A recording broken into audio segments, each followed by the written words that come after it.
It's a challenge in politics that too many politicians are not prepared to say, I'm sorry, I screwed up, but we're going to put it right. Richard Tice. Chairman of the Reform Party. One of the most misunderstood parties in British politics.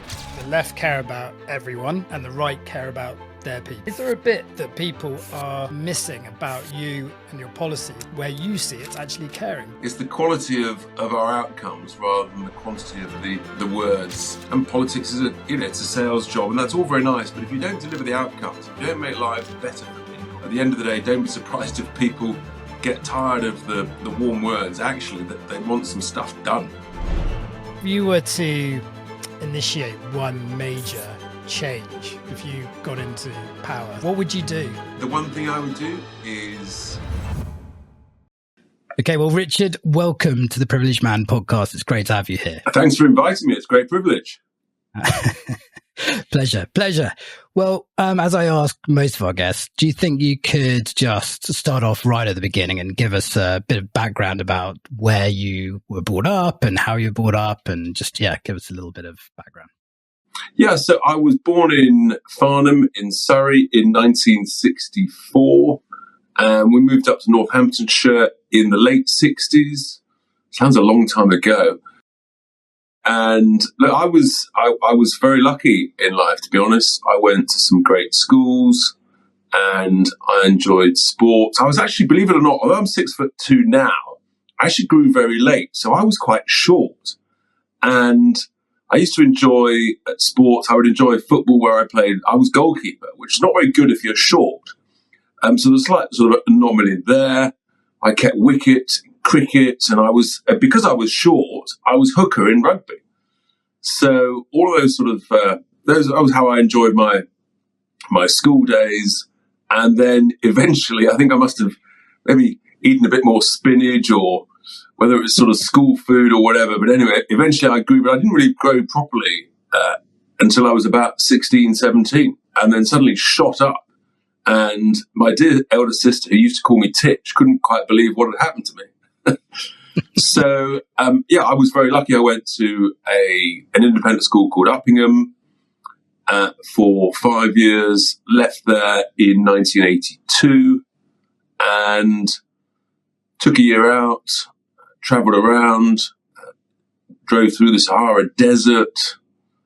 We ran, which was amazing. We got trapped in, we got trapped in one country, and so which was had a coup. So we had to sort of basically we had to get our Land Rover taken out on a ship. I had all sorts of weird and wonderful experiences, and then we had to. In those days, you would sort of barter things. So I bartered a Timex watch for a leaf spring suspension for a Land Rover. I'll never forget that in the depths of 1982. So those are some of the strange experiences that formed me before I went to university. Awesome. There's no phoning home in those days, was there? There really was no phoning home. In fact, we ran out of cash in Africa, and because we got trapped. And it was it was the old post restance, sending a telegram, waiting around for a day or two and hoping a telegram would come back. And it was just a completely different world. Awesome. Yeah, I mean, and I think to a certain extent we all miss it a little bit, that's for sure. Well, 82, good year. That's when I came into the world. Diving a little bit further back, I've seen you talk about your time at boarding school. You went to boarding school at 8, and you've discussed it as being good for you becoming independent and growing some resilience. Just diving into that a little bit in terms of resilience, because having been to boarding school, I do understand what you mean. Can I just ask, was that was there some hardship there that built that resilience? Was it always sweet and easy playing? No, I think anybody who goes away from home, and most people say 8 is pretty young, some go at 7, but you learn a lot, and it's not all sweetness and light, and so it does build up a sense of independence, and that you've got to take some rough with the smooth, and you've got to get on with people, and there's a sort of sense of team spirit that builds up, particularly if you're lucky enough to enjoy sport, team sport, which is a big thing in independent schools, boarding schools. That does build a camaraderie. But it's that old saying, isn't it? Life is the school of knocks, and sometimes it's hard knocks. So yeah, but got any particular hard knocks that you remember? Good question. I'll keep thinking through the interview. Nothing instantly occurring as we speak, but you just it's just a bit different, I think. And in those days, you wouldn't see parents sometimes for a whole of a half a term. And so, now if you're boarding, then you might have weekly boarding or almost sort of it's very different. So. Yeah. And what about your mum and dad? How close were you to them? So I was brought up essentially by mum. Parents had basically split sort of when I was give or take not very old. So yeah, we were close. But I think the moment you start to go to boarding school, I think that does give you an extra sense of independence. And Mum was, she was from the old school where sort of slightly on the basis of no news is good news, write if you need something. But so it was, and her attitude to life, which I very much adopted, is, you've got to get up in the morning, get out and get on. If you want to succeed, if you want to earn some money, if you want to be successful, and nothing just happens. You've got to work for it, and you've got to get stuck in. And there's no point just sort of sitting on the touchlines and whinging about it, frankly. And I think that was a sort of a sense of spirit that that was probably the main thing that one learnt from Mum. And I like to think that's stood me in pretty good stead. I was going to say that sense of independence, that sense of can-do attitude. You talk about how Britain can be great on its own without being in the EU. Do you find that attitude? Do you find that sense of confidence was set at a very early age? I think it was. I think there's with that sort of sense of resilience and independence comes extra confidence, extra self-belief, and there's probably a link there. Psychologists might say otherwise, but there's probably a link there with being willing to take an extra level of calculated risk. And, I've got a sort of a motto. I've got a number of mottos, but one of them, the biggest risk in life is never taking one. Mm-hmm. And I think generally that stood me in good stead. Sometimes, you take a risk, it doesn't work out, you learn from it. But that is a key thing. And I think that's driven me in terms of my business life, slightly entrepreneurial. Let's try it, maybe try it small and then see how it goes, grow it and learn from it. So I think both in business and then in politics, that's been sort of a core foundation to how I've approached things. And just thank you. And just one sort of final question, I guess, about that upbringing was there a sense of pride and nationalism that was in your family, that you were very proud of Great Britain and Britain in itself? Was that something that came through from your upbringing, you think? I think we just had a very traditional Christian, without being sort of excessive, but just a traditional English family that go to church a fair bit and celebrated all the traditional Christmas festivals and things. So it was just an overall sense of confidence and belief in our own nation, our own United Kingdom. Really, that was just. But it was sort of like, it was almost like just the expression, just natural. And so you would think, well, anybody who grows up in their own country, wherever it is is going to believe and hopefully love their own country. It's just a sort of a natural evolution. This is who you are, this is the country you live in, and you have pride in it, and you try and push on and make a success within it. And do you feel that when you were traveling and you were going to the Sahara and you were going to in your travels ever since, do you feel that there is that sense that, I've read that you feel that a lot of people talk down Britain, a lot of people talk down the country and its capabilities. Do you feel that there is still brand Britain is a good thing abroad, or do you feel that we're suffering from our own internal issues and internal confidence? I think good question. It probably ebbs and flows a bit. I wonder whether actually those of us that are quite close to sort of the world of current affairs, we're probably too close to the wood, we can't see the trees. And actually, I think that brand Britain elsewhere in the world is much stronger than very often we sort of end up in a pickle of a debate here in the UK. And I mean, many countries are having challenges at the moment for a whole bunch of different reasons, as is the UK. But I do think we have got a very strong brand, and actually, the foundation of that, I would strongly argue, is the monarchy. I mean, the late Queen was the most famous, most admired, most respected lady in the world. I'm quite sure of that, and that was part of our absolute foundation stone. So, yeah, and that sort of reputation, that's enduring, and yeah, you can have all sorts of political rows and get into a heated debate about this, but fundamentally, I mean, I live in London, and it's luckily the sun has finally come out, and you see the tourists around the great central tourist sites, Buckingham Palace, all the various palaces around, and actually think, wow, people are still coming to the UK, they're still coming to London, and the changing of the guard at the same time every day. It's a real thing.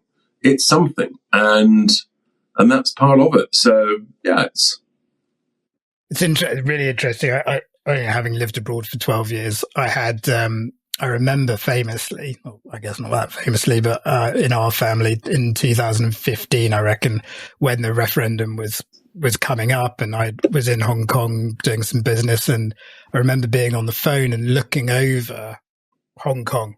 I was looking over a whole territory and a whole trading hub and a whole, for hundreds of years, but a good 150 years, Hong Kong was an incredibly successful place where people loved living and loved doing business and loved being and working and bringing up families. And I just thought, well, you know what? This was built on brand Britain. And yes, of course, I know the history. Some of it wasn't all kosher, but I did feel like there's a trust in Britain and British people. There's a trust in the rule of law that people now having been back here, people don't necessarily see if they haven't lived and worked abroad. I think that key point, actually, you had the foundation stone of the monarchy, and the other foundation stone, apart from the fact that English is the most spoken language across the world, and so that, in a sense, makes people aware of the United Kingdom, but also the trust in the English legal system as fundamentally being of integrity, huge precedent. It's been here for hundreds of years. It's built up, grown up, and there's a sort of a bedrock of belief in it. And of course, many other legal systems and judicial systems have taken that and then developed from there. And sometimes learn from it. We're not saying it's perfect, but there's a depth of trust in that, which is very powerful. And we probably, a lot of this stuff we just take for granted. So that's brand Britain.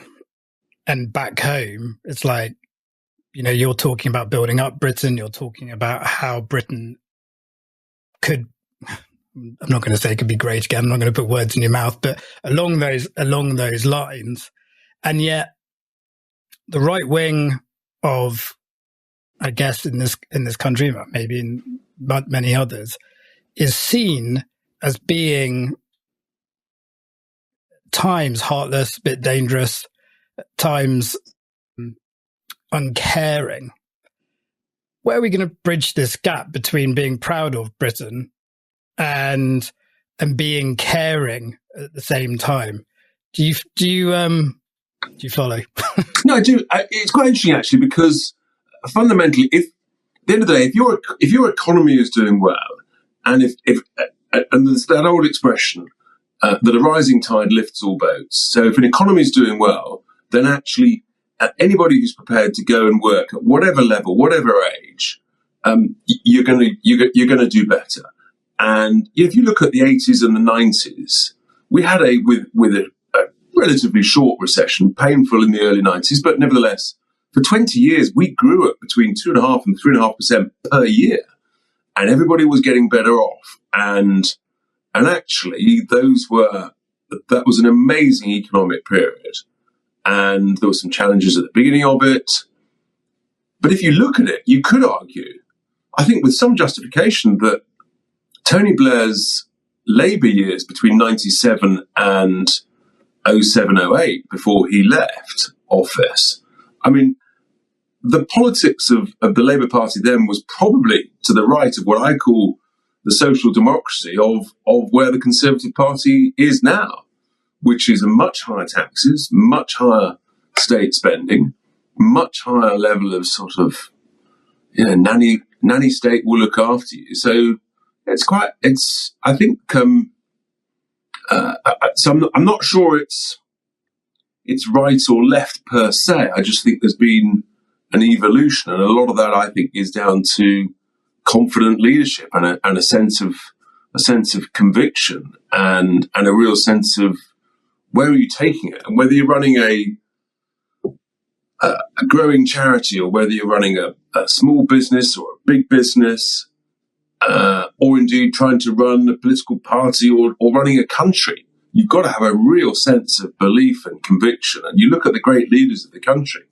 I mean, Thatcher had that, whether we like it or not. Tony Blair had that. And people did disagree with the politics, but they did have a sense of direction.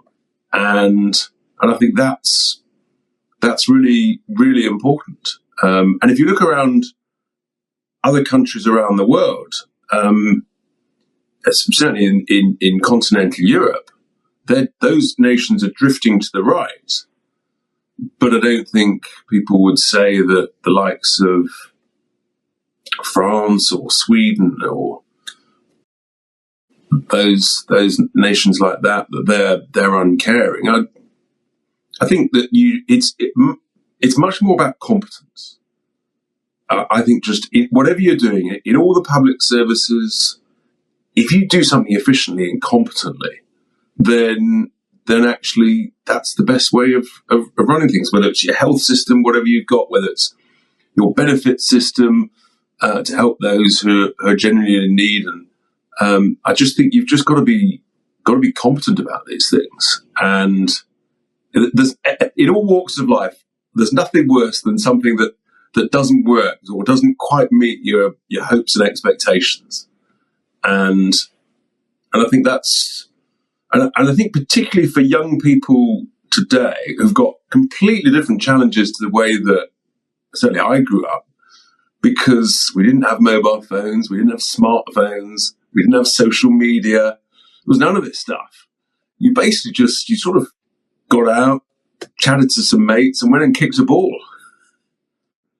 Pretty simple, wasn't it? It was, yeah. It was pretty simple.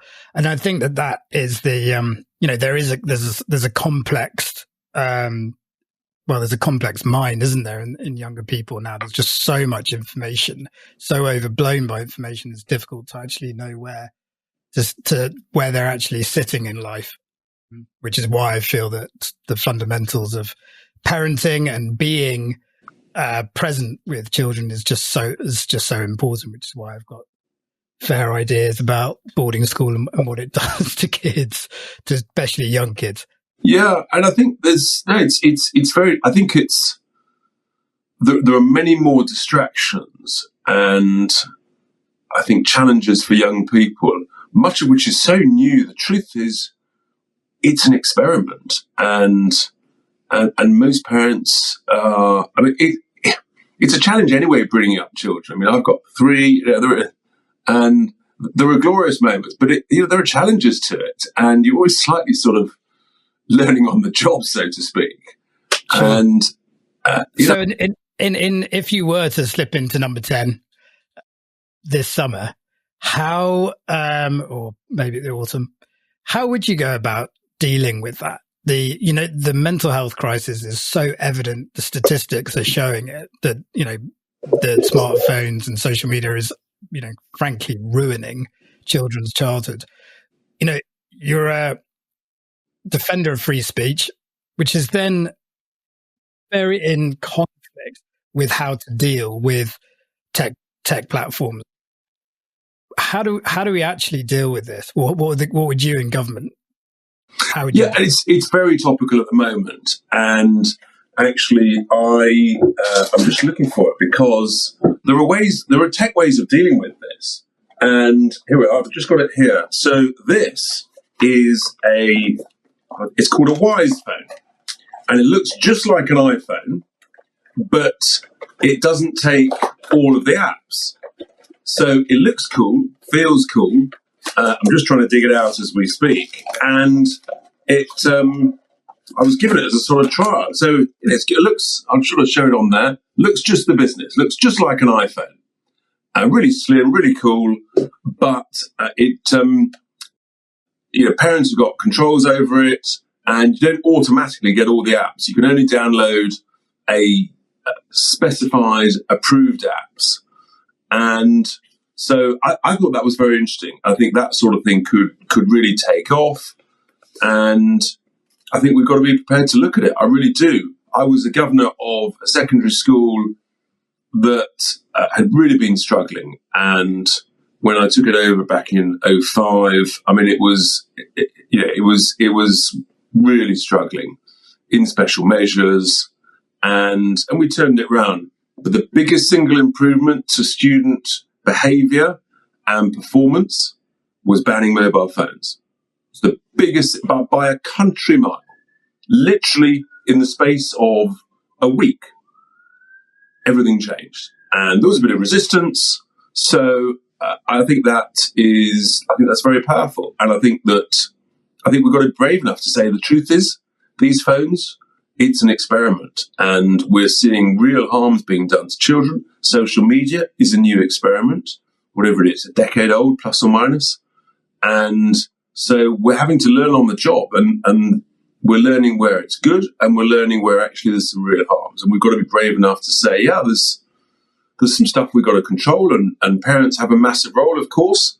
But as I said, it's really hard parenting, particularly if all the other children in the class have got a smartphone and you say, no, my child's going to have no phone or a brick phone, then that's really hard.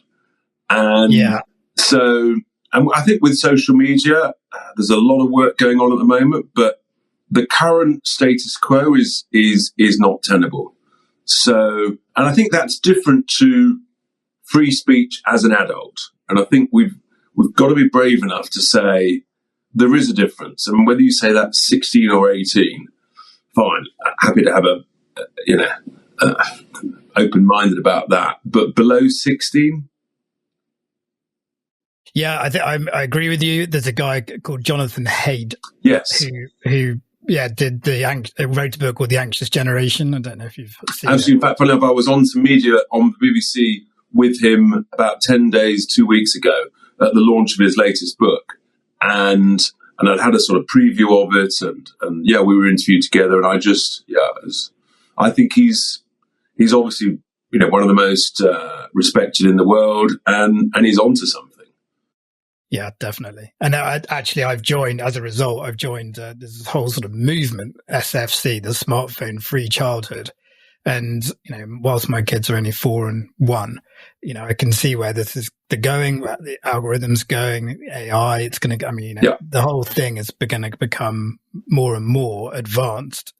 And I said this the other day on LinkedIn, I cannot, even as a 42-year-old, the only way to actually get free of it is to turn it off. Yeah. Or leave it behind. And there's a real conflict because, yes, you can have parent-enabled apps and things on your Apples and your Samsung to Android type phones. But the truth is they make a lot of money by selling the apps as well as selling the phone. So it's not in their interest, to be honest. You could say, well, why hasn't Apple taken the lead on this? Well, because financially it's just not in their interest. And we have to be brave enough to recognize that. If I was the boss of Apple, you've got responsibilities to shareholders, you understand why they do it. So that's where actually, whilst I'm a fan of small state, I'm also a fan of smart state. And I think the state has got to be smart in this area. Good. That's great. Well, I mean, on that front, you've got my vote. Because honestly, this is, I think, probably one of the, as a young parent, not that I am young, my children are young, this is the one area that leaves me to think about where I'm living, where I'm going to bring them up, what school I'm going to bring them up in as well. So you can see it in the statistics. They are very, very, very clear that we've got a serious mental health issue with our younger generation at the moment. It is our responsibility to do something about it. We'll put Zuckerberg up in, the Senate the fifth time and do nothing about it. So just coming back to being the care factor, if I can, outside in, it looks as though, the left care about everyone and the right care about their people. Outside in, broad brush. Is there a bit that people are missing about you and your policies that is actually where you see it's actually caring? Because on the face of it, let's just go with immigration. It doesn't sound very caring to send the boats back, for example. Okay, so I think I would challenge the first premise that the left care about everybody and the right only care about the right or their own. I actually, I don't accept that premise. And I think our core economic policy is the most helpful to the lowest paid, the least well off, and the young. So if you increase the starting point at which you pay income tax from $12,500 to £20,000, for everybody, that's an extra almost £30 a week net. And actually, for the lowest paid, that's real money. And yet we're the first party that's ever talked about the importance of lifting that threshold. And that has the biggest single fastest difference. And that would be transformational. 7 million people would pay no income tax and would be, so I think that's a remarkable thing. Also, there's a whole group of people who are trapped on, do I stay on benefits or do I go to work? Okay, there's a real benefits trap. It's a really serious problem and challenge. And that would help a lot of people trapped in that, in that calculation at the moment. How am I going to have more at the end of the week? So I think I challenge that very premise. Look, on the immigration point of view, obviously there's two elements to it. You've got lawful immigration, you've got unlawful. And I would simply say our policy actually is the kindest and most compassionate policy on the boats, because within 2 weeks you'd stop people dying. Simple as that. 15 people have died this year that we know of, and under the current status quo. And I don't think there's enough discussion and debate and reference to that. That's just across the channel. In the Med, it's no one really knows, but it's in the thousands. And we know that basically when Australia, they had a variant of it, they had a pushback policy, it stopped. And so people stopped dying. And so in that sense, I just think our policy is it's the kindest and it's the safest policy. And so you can then sort of get into the detail behind it. You probably don't want to do that. So I think I reject the premise. What I might accept is that we can be pretty robust in the way we talk about it, the way we talk about a bunch of our policies, really.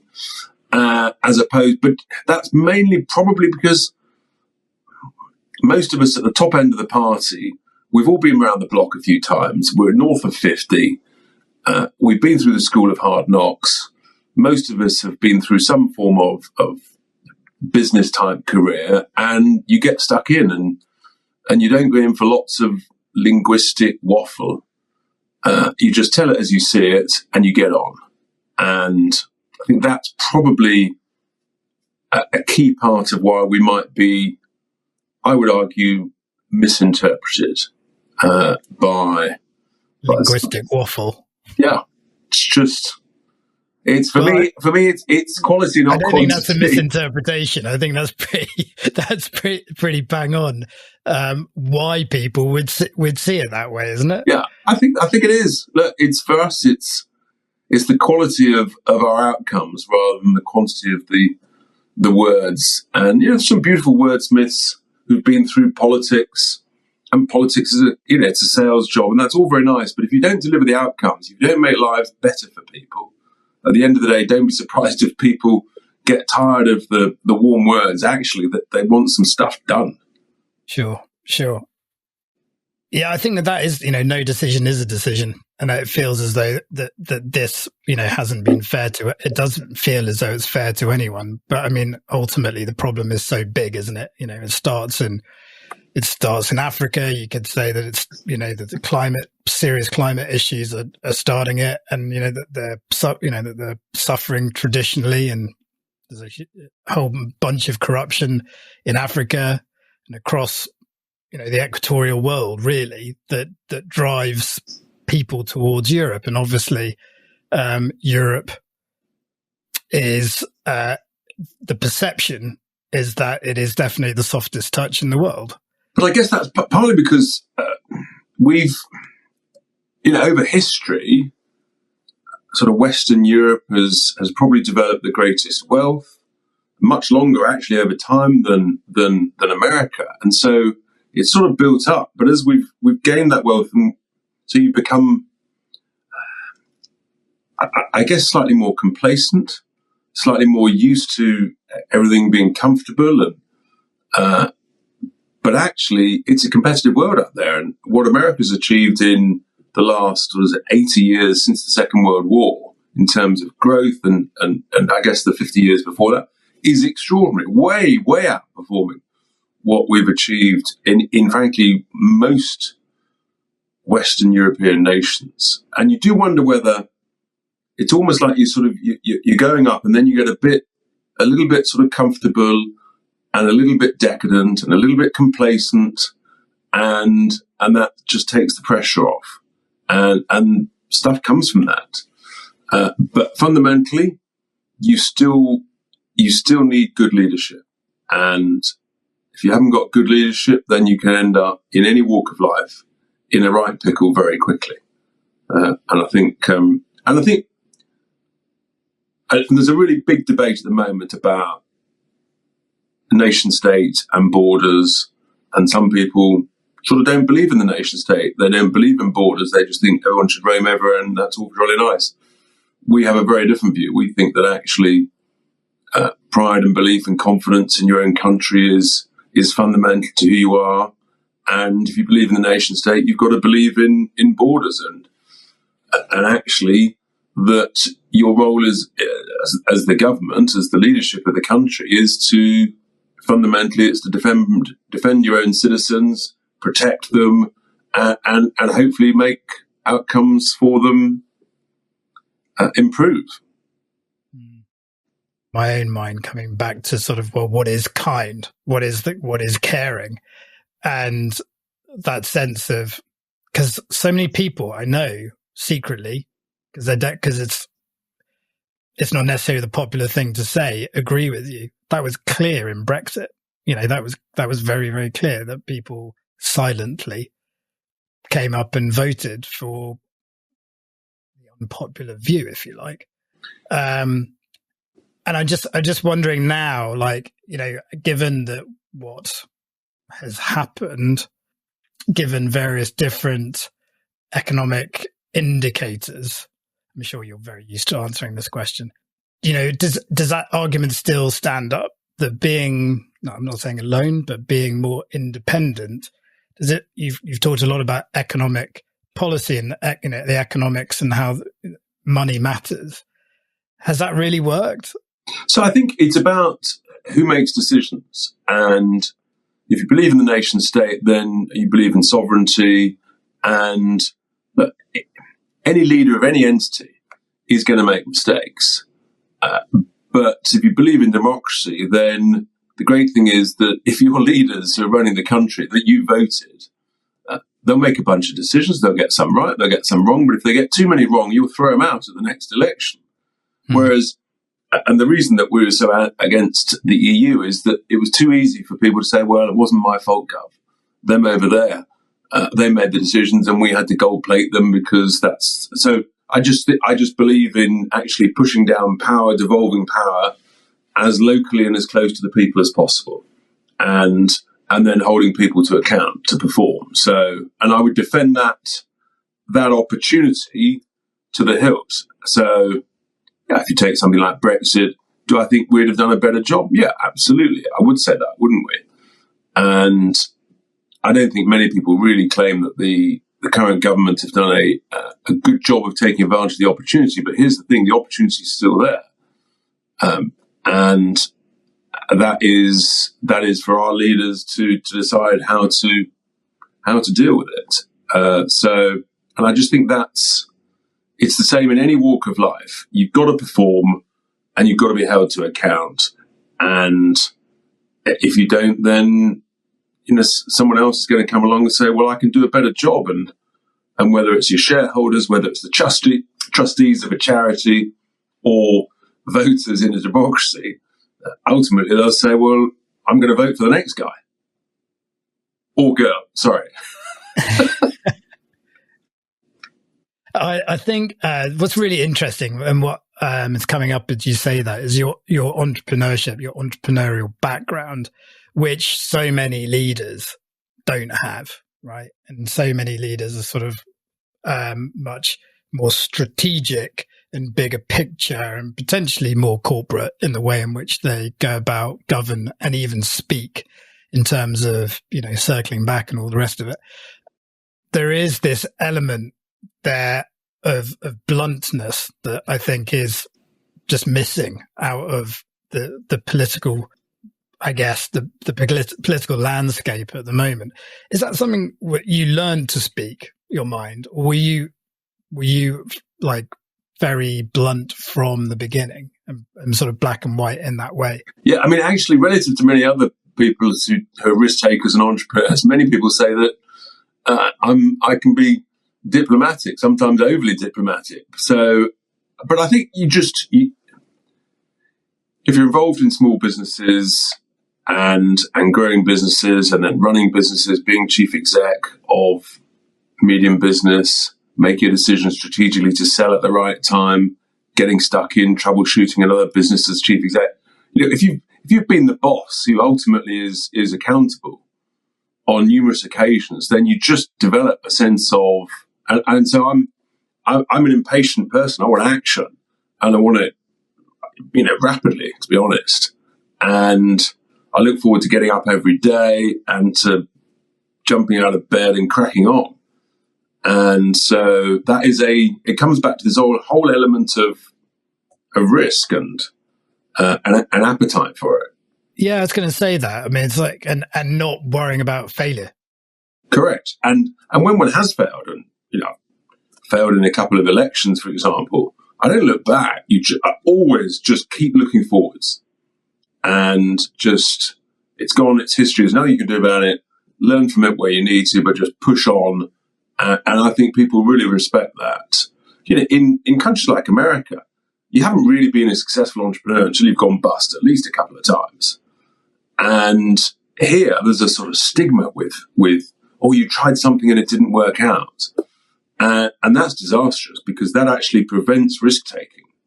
It prevents people trying new ideas. And sometimes you just got to go with your gut and have a view. Yeah, I'm not talking about sort of completely mad, wild risks, but you look at something and then you say, yeah, we're going to have to give it a go. It might work, it might not, on the balance of probabilities, but as long as you've got a mechanism to quickly monitor it and tweak it, change it, or heaven forbid, if it's going badly wrong, then you might have to just reverse it.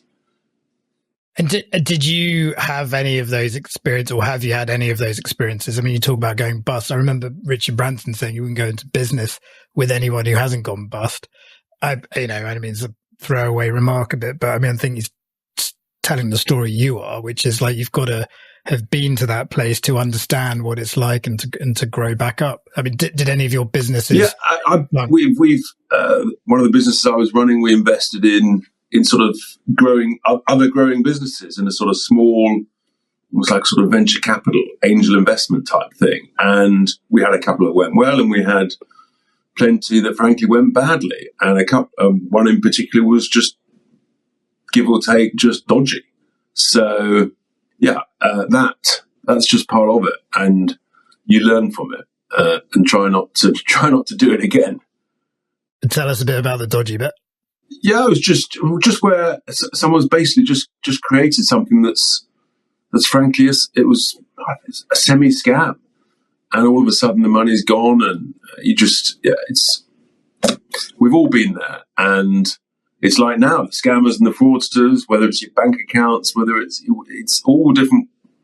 It's got so sophisticated. So yeah, if you're prepared to take risks, then some will go wrong. There's an old expression in business, which is the first loss is the best loss. And that willingness to accept it's gone wrong, you've made a mistake, and you just deal with it. And I think it's a challenge in politics that too many politicians are not prepared to say, I'm sorry, I screwed up, but we're going to put it right. I even write about it quite often. Yeah. Looking at Question Time, for example, where there's the leader of the country and the leader of the opposition, two of the most powerful people in the country, talking to each other like children. It's just, do you think it's ever was or ever should be a forum where real accountability is? Or is it just going to be this pantomime forever? I think in the world we're at, it's many of these formats now are pantomimes. And the question is, if you want to have a serious discussion about policy issues, how better we've got to find different ways of doing it.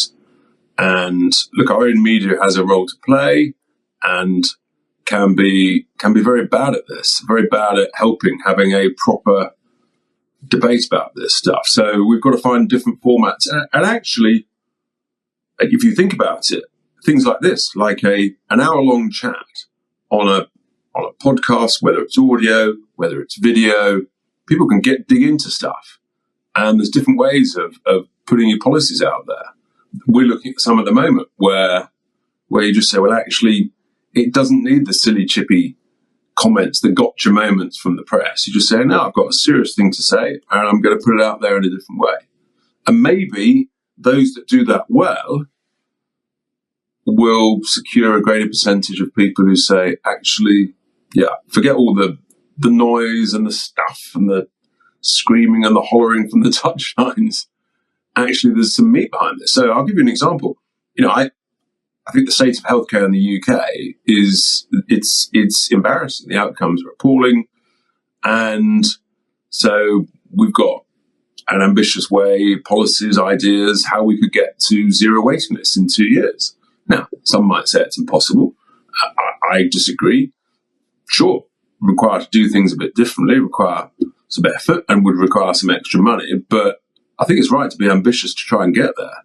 And I like a proper grown-up debate about that. Instead, historically in elections, you've had all that sort of semi-shouting, 24 hours to save the NHS. Well, actually, I think we can do things differently. And I think for the first time, the country's ready to have a grown-up debate about, okay, free of the point of delivery is what most Western nations have, actually. That's the reality. It's not just the NHS in the UK. But there's different ways of delivering it. And if our outcomes are amongst the worst and we're spending about the average or just above the average, then we're clearly doing something wrong. And I mean, most Western nations literally laugh at our waiting lists. And they laugh in sadness. So I want to be at the heart of a proper debate. And I'm not saying our solutions are completely perfect, but I tell you what, they're going down pretty well to people we talk about. And I think that's a good thing. Yeah, I mean... And coming back to your earlier point, it's a caring thing. Get it right, and the least well off, the most vulnerable, get seen faster, quicker, with better outcomes. So that proves my point. Yeah, I mean, look, it's interesting. I'm married to an American, so I mean, we talk about this a lot in terms of what's available, what healthcare is available, how much it costs. You know, over there, it's a complete scandal in a different way.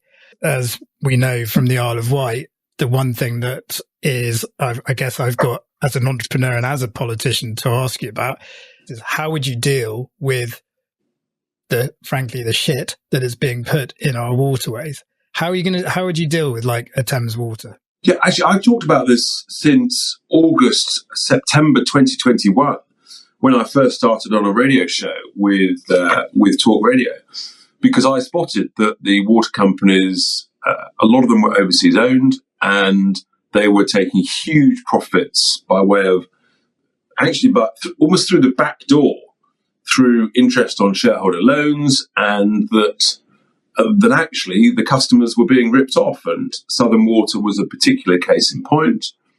And so I was well on this very early, and that helps me develop what I think is a better model for the ownership and management of utilities. But governments can be very good at funding things, but they're generally very bad at managing things. So the best of both worlds is to say, well, let's have 50% public ownership, 50% owned by British pension funds on behalf of British pensioners, but private sector management. And they can be well remunerated and rewarded for doing a good job where, basically you dramatically reduce the leaks in pipes, you've got enough water in the reservoirs, and you've got the right quantity of capacity to treat rainwater and sewage so that it doesn't overflow, and you have to end up using an excuse to pump it out into the sea, which is, it's madness that this is going on. But if you look, I think the water companies were privatized back in the early 1990s, I think. And it's how they were privatized then and the ownership of them now. It's a scandal of a failure of regulation by the regulators and a failure of oversight by parliamentarians. And some very smart private equity people have made off like complete bandits. Look at Thames Water as a case in point. It's truly unbelievable. It's teetering on the edge of bankruptcy. And if it has to be picked up by the state, then all of the shareholders and all of the bond and debt holders, they should all be wiped out. The idea that we'd in any way bail them out is a nonsense. I think our model is an interesting one. Again, we're the only party that's putting that forward. A lot of politicians, frankly, don't understand it. It's called a joint venture, but I think it's as close to the best of all worlds. Yeah, it needs to be sorted in some capacity, doesn't it? Do you think there's a way of bringing people? Do you see a place where we can live in a bit more harmony rather than constantly going at each other? I think that the nature of politics is you've got a strong view, and so you're going to put it.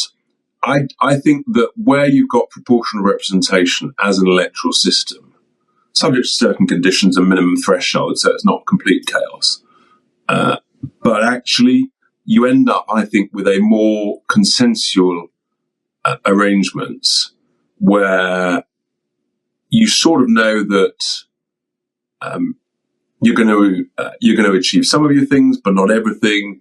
And I think that can be more consensual. And there's probably some good examples of that. So from a political perspective, I think that would be the biggest single difference. I guess the other point, actually coming back to the earlier discussion about with children and social media, maybe us politicians and aspiring politicians, maybe we're childish in the way that we use social media and messaging and short sound bites and punchy sound bites, and I'm probably guilty of it myself at times when you get really frustrated, that actually that is not conducive to the situation. So in a sense, social media has probably made it worse than it was 30, 40 years ago. I don't recall the political environment being quite so brutal in the 1990s, for example. Yeah, I mean, well, John Major, I mean, he could be brutal to him. Oh, man. Except spitting image. Yeah, well, right, exactly. All he wanted to do was eat peas and watch cricket. Yeah, I hasten to add I was 10 at the time, so I can't really remember it. But I do remember watching Spitting Image. But I think so within that gives me some hope. There is obviously the way in which we're set up, which is very two-party, if you like, and a bit like the US as well. And I think that's what, I hear a lot from Bobby Kennedy, and I say I hear a lot. It's not my mate, but I watch a lot of what he's saying, and a lot of it's common sense. A lot of it, what he's saying, is like it's representing a lot of people who feel like they just don't want to vote for Trump and they just don't want to vote for Biden. But CNN, Fox, et cetera, aren't going to allow him airtime. So the majority over 40s aren't actually going to let him have his word, so he won't get in. What do you see, or how would you see that ever changing, both, I guess, in the US and here? I'm not sure in the US that I could see that ever changing. I think there is a prospect here of getting proportional representation. I think if there was a referendum on it, which I would support very much so, I think it would probably be 2/3, 1/3, possibly 70-30. I hear a lot on the doors. Oh, Richard, it's a wasted vote. I'd vote for you if it was PR. There's a much greater awareness of PR. And the biggest indicator for it is that when nations have PR, the average turnout is 9 or 10% higher than the average turnout in a UK general election. Give or take, that's another 3 million people voting. That's really powerful. That's another 3 million people who think, actually, my vote counts, my voice counts, I'm going to be bothered to cast my vote. So, yeah, I could be wrong, and people might say, well, these are examples in other nations where it's still very brutal and divisive and they've got PR. But I just think you come back sort of being an optimist and hopeful. Well, I'm optimistic that PR in this country would be much better. I think it also encourages new people, new parties, new disruptors to come and challenge the status quo. And I think that's a good thing. It's a good thing in any walk of life. And yeah, I'm not afraid of competition. If I get complacent and someone comes and eats my lunch, that's my own fault. Keeps you sharp. Yeah. So on just rounding things up, and I ask my guest this question, the final one each time. If you were to initiate one major change, if you got into power, so to speak, what would you do? What would be the number one thing that you would like to? And we've spoken quite a lot about it, but what would be the number one change you'd like to make?